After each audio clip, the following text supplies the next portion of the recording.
जिनको रेड और green carpet Delhi की सरकारों ने दिया है, हमारा पलायन हुआ, उसमें अगर आपने एक जांच कमेटी बिठाई, सुप्रीम कोर्ट के रिटायर्ड जज से अगर कोई जांच कमेटी बिठाई होती तो ये बात आप दूध का दूध और पानी का। कश्मीर में टारगेट किलिंग्स हैं, उसका सिलसिला जारी है।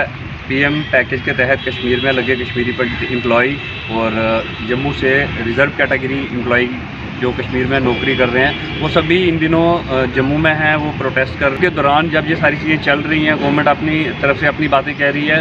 2 दिन पहले कश्मीर के पुलवामा इलाके में एक J&K बैंक के सिक्योरिटी गार्ड संजय शर्मा को आतंकियों ने मार दिया।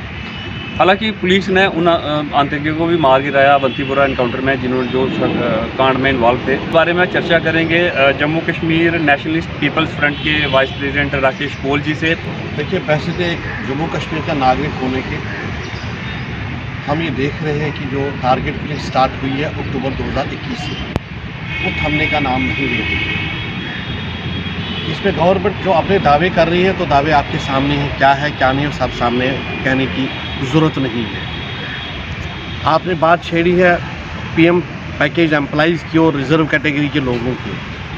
हर कोई जान की सुरक्षा मांगता है, ये दायित्व भी अपना है और अपना हम डेमोक्रेटिक राइट भी है, कॉन्स्टिट्यूशनल राइट भी हमारा फंडामेंटल राइट भी है।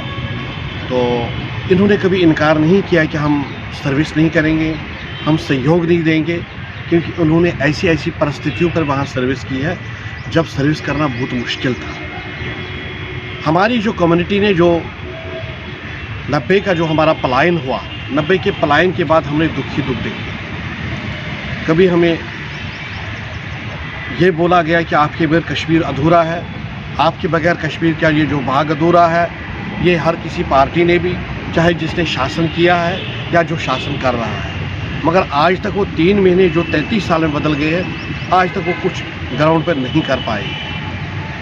अब इन्होंने जो पीएम पैकेज की जो एक कार्रवाई की थी, मैं इतना बोलूँगा, वो इसलिए करना पड़ा कि मजबूरन करना पड़ा, मगर वो भी शर्त और शराइत के साथ उन्होंने रखा।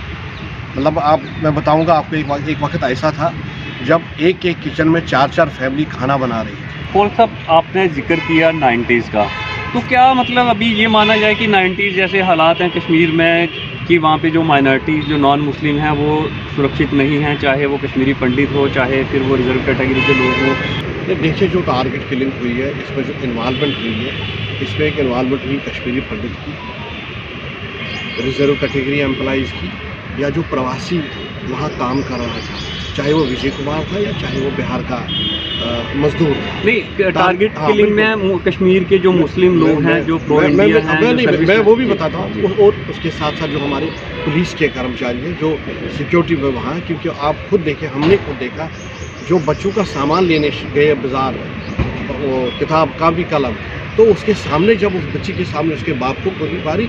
हमारा ये कहना है कि जिसकी भी हत्या होती है, हत्या निंदनीय है, और कोई मज़हब, कोई दीन, कोई धर्म नहीं इजाज़त देता है, कोई ग्रंथ, कोई कुरान शरीफ या कोई भगवद गीता इजाज़त नहीं देता, ये सबको पता है।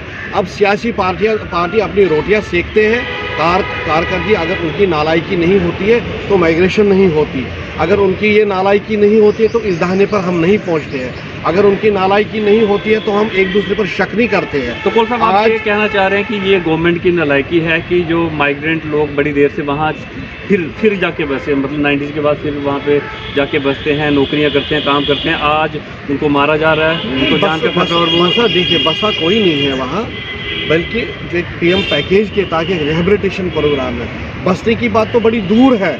आप देखिए, बेटा वहाँ सर्विस करने के लिए तो माँ बाप और बच्चे तो यही है, मिसेज तो उसकी यही है कि मैक्सिमम लोगों की है।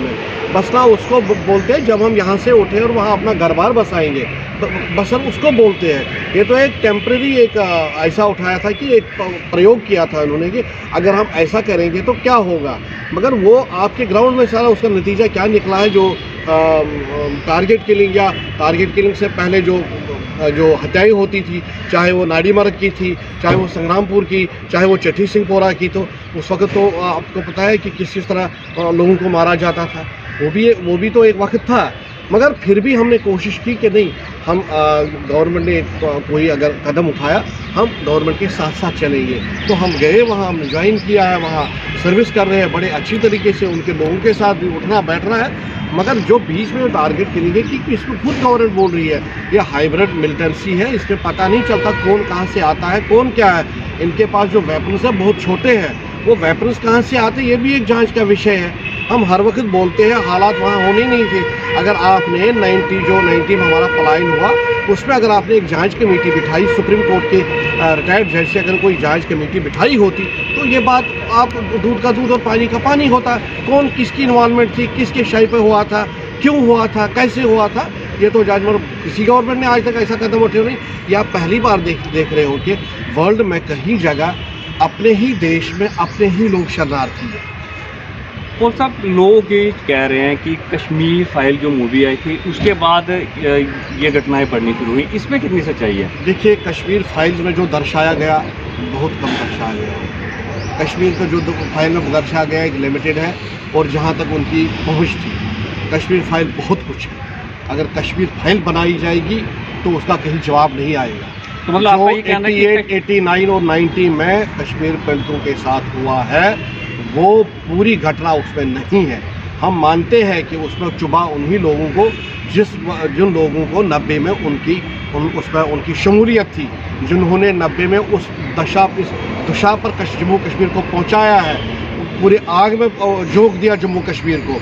वो लोग उनको थोड़ा सा चुभता है और उन्हीं को चुभता है जो उसके बाद जिन्होंने ऐशो आराम किए, जिनको नौकरियां फ्री में मिल गई है, जिनको हर कोई फैसिलिटी मिल गई है, जिनको रेड और ग्रीन कारपेट दिल्ली की सरकारों ने दिया है, उनको कश्मीरी फाइल चुभती है। अगर आप असली कश्मीरी मुसलमान को और जिसको इन चीज़ों का पता है कि कश्मीरी पंडितों के साथ क्या हुआ, वो कहता वाकई हुआ, वो कहता है कि क्या क्या कौन से नारेबाजी होती थी, मस्जिदों में क्या होता, वो बोलते हैं, वो इस पर डरते नहीं है। ये मतलब ये जो किलिंग्स हो रही है इसके पीछे वही रेड और ग्रीन कारपेट वाले लोग। मैं सीधी बात बोलता हूँ, वरना एक सीएम इस किलिंग को हरियाणा की किलिंग के साथ नहीं मिलाता।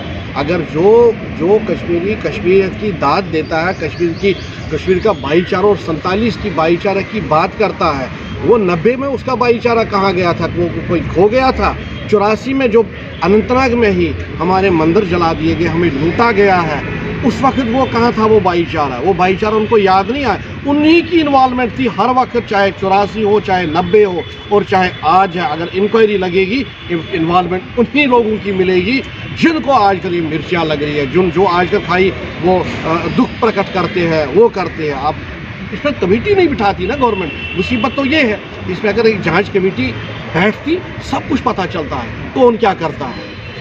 ये तो एक थोड़ा सा एक वो ट्रेलर दिखाया उन्होंने कि उस वक्त जो प्रशासन था, चाहे वो डीजी था, चाहे वो और भी पुलिस का या मीडिया का क्या रोल था कि जो हम दिल्ली भेजते वो वहाँ डस्टबिन में डालते थे, वो एक छोटा सा एक उन्हें ट्रेलर उसमें दिखाया।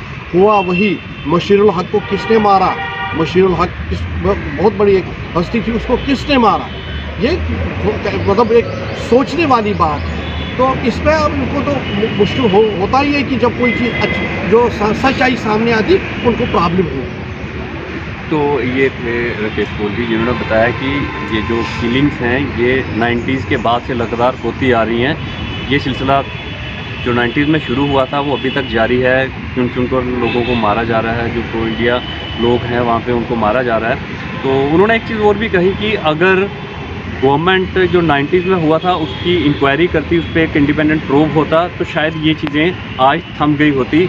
राकेश जी ने कुछ लोगों का नाम लिए बिना ये भी कहा है कि इन सारी घटनाओं के पीछे वही लोग हैं जिनके लिए दिल्ली में रेड और ग्रीन कारपेट बिछाया जाता है।